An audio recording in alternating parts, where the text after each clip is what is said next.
सपनों की दुनिया हर इंसान के जीवन का एक अहम हिस्सा होती है। लेकिन फर्क सिर्फ इतना होता है कि कोई सपनों को तकिए पर रखकर सो जाता है और कोई उन्हें सच करने के लिए जागकर पागलपन की हद तक मेहनत करता है। डॉक्टर एपीजे अब्दुल कलाम का जीवन इसी पागलपन की मिसाल है। रामेश्वरम का एक साधारण सा गांव, 1940 का समय। गरीबी हर घर की पहचान थी। अब्दुल कलाम का जन्म एक मध्यम वर्गीय मुस्लिम परिवार में हुआ। पिता नाविक थे। वे नाव से लोगों को मंदिर और दूसरे स्थानों तक पहुंचाते थे। मां साधारण गृहिणी थीं, जिनके हाथ हमेशा पूजा और रसोई में व्यस्त रहते। घर बड़ा था, लेकिन उसमें दौलत नहीं, संस्कार रहते थे।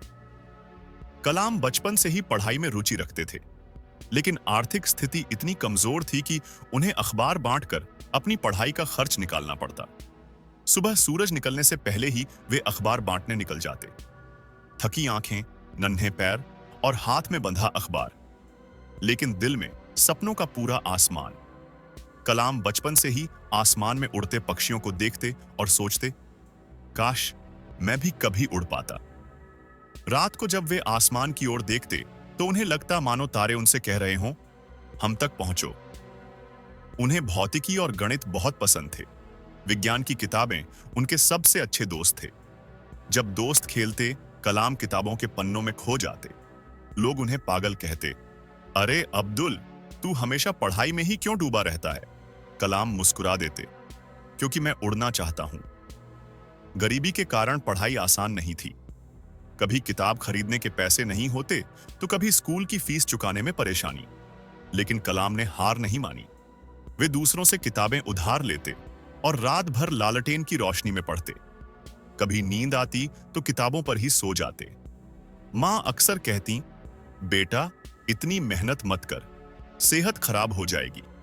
लेकिन कलाम का जवाब हमेशा एक जैसा होता, अम्मी, एक दिन मैं उड़ान भरूंगा। पढ़ाई पूरी करने के बाद वे मद्रास इंस्टीट्यूट ऑफ टेक्नोलॉजी पहुंचे। वहां उन्हें एरोनॉटिकल इंजीनियरिंग पढ़ने का मौका मिला। यहीं से उनके सपनों ने पंख लेना शुरू किया। वे दिन रात विमान के मॉडल बनाते। कभी पंख टूट जाता, कभी इंजन काम नहीं करता, लेकिन उनका पागलपन नहीं टूटा। उनके प्रोफेसर ने कहा, कलाम, तुम्हें सिर्फ 15 दिन में यह प्रोजेक्ट पूरा करना है, वरना स्कॉलरशिप रद्द हो जाएगी। कलाम ने दिन रात एक कर दिया। वे बिना सोए, बिना रुके काम करते रहे। 15 दिन बाद जब उन्होंने प्रोजेक्ट प्रस्तुत किया तो प्रोफेसर की आंखों में चमक आ गई। उन्होंने कहा, यह लड़का सचमुच आसमान छूने के लिए पैदा हुआ है। इंजीनियरिंग पूरी करने के बाद कलाम का सपना था कि वे भारतीय वायुसेना में पायलट बने। उन्होंने इंटरव्यू दिया। वे पहले ही राउंड तक पहुंचे, लेकिन फाइनल लिस्ट में उनका नाम नहीं था। वह दिन उनके जीवन का सबसे कठिन दिन था। आंखों से आंसू बह निकले। लेकिन उन्होंने खुद से कहा, शायद उड़ने का सपना मेरा है, लेकिन ईश्वर चाहता है कि मैं दूसरों को उड़ाऊं। कलाम ने ISRO, भारतीय अंतरिक्ष अनुसंधान संगठन, ज्वाइन किया। यहीं से उनकी असली यात्रा शुरू हुई। वहां वे रॉकेट्स पर काम करने लगे। पहली बार जब उन्होंने सैटेलाइट लॉन्च करने की कोशिश की तो रॉकेट समुद्र में गिर गया।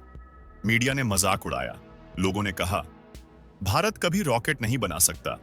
लेकिन कलाम हार मानने वाले कहां थे। उन्होंने कहा, गलतियां हमें सिखाने आती हैं।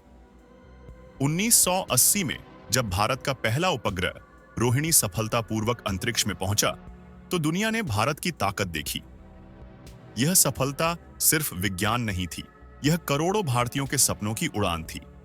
कलाम उस समय केरोसिन से भी अधिक जल रहे थे, जोश से। इसके बाद उन्हें DRDO में भेजा गया।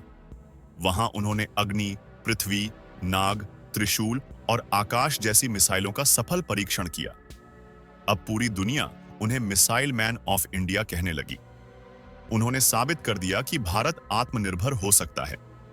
2002 में वे भारत के राष्ट्रपति बने। राष्ट्रपति बनने के बावजूद उनका दिल हमेशा बच्चों और युवाओं के साथ रहता। वे कहते, सपना वह नहीं जो सोते वक्त देखा जाए, सपना वह है जो नींद ही उड़ा दे। कलाम का जीवन यही सिखाता है, पागलपन हो तो सपनों के लिए, पागलपन हो तो मेहनत के लिए, पागलपन हो तो राष्ट्र के लिए। उन्होंने कभी दौलत नहीं चाही, कभी आराम नहीं मांगा, उन्होंने बस इतना चाहा कि हर बच्चा सपना देखे और उसे पूरा करे। 27 जुलाई 2015। कलाम शिलांग में छात्रों को भाषण दे रहे थे। वह कहते रहे, युवा ही भारत का भविष्य है, और मंच पर ही गिर पड़े। उनकी आत्मा उड़ान भर चुकी थी, जैसे पूरा जीवन कह रहा हो, मैं उड़ गया। डॉक्टर एपीजे अब्दुल कलाम का जीवन हमें यही सिखाता है कि अगर पागलपन हो तो वह सपनों को सच करने का होना चाहिए। गरीबी, असफलता, मजाक सब उनके रास्ते में आए, लेकिन उन्होंने कभी हार नहीं मानी। उनका पागलपन ही उन्हें भारत रत्न, मिसाइल मैन और पीपुल्स प्रेसिडेंट बना गया।